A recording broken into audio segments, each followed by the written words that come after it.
Hey everyone, Donna Vincent here. I wanted to share some information with you that I just received in my mailbox about Purina Beneful. I'm going to read some of this, but basically it's very concerning because the FDA did a study back in 2013 on the Purina Beneful food and found some disturbing information that was not released to the public, and the food is still on the shelves. What they found, and a little bit was released earlier this year, in 2013, the FDA did testing on Beneful and found that it had above average levels of cyanuric acid, melamine, and ethoxyquin. And it was not listed on the pet food label. So these ingredients were in the pet food, but were not listed on the label. Does this sound familiar? We just went through this with Blue Buffalo not being truthful on their ingredient list. Purina Beneful refused to provide the FDA documents. They refused to provide the FDA with testing methods, and in one instance, Purina refused to provide the FDA with the actual content of ingredients in a suspect food. If you'll recall, back in 2007, which was the largest and deadliest pet food recall, cyanuric acid and melamine were the culprits of this recall. Ethoxyquin is an artificial preservative that is used to keep the food so it can be on the shelves for years and years. The FDA tested Purina foods for ethoxyquin. They took 6 samples, and every sample that they tested had ethoxyquin in it above average, but it was not listed on the ingredient label.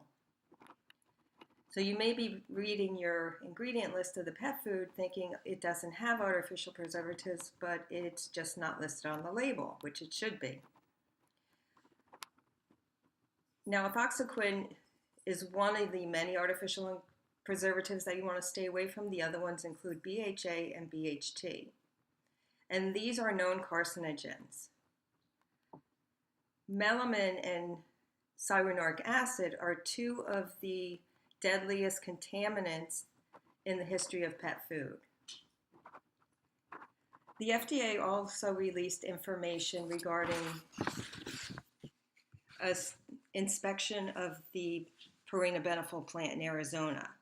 And Purina allowed the FDA to view records but not obtain copies of records unless approved by the firm's legal counsel. So what does this say about Purina? Purina did not comply with regulations requiring ingredients to be listed on the pet food label. I wanted to share this information with you in case you're still using Purina Beneful for your pets, or if you know someone else who is feeding Purina Beneful to their pets, share this with them. On my website, I have a list of all the, well, not all, the most common concerning ingredients that are in pet foods. This is a free download. I will put my website at the end of this video. If you want to jump over there and download this information, it'll tell you which ingredients, why they're used, how they're obtained, and why you want to stay away from these ingredients in your pet food. I hope this information has been helpful. I'm here to help you and your pets live a healthier, happier, longer life. Talk to you again soon. Post questions, comments below if you have any.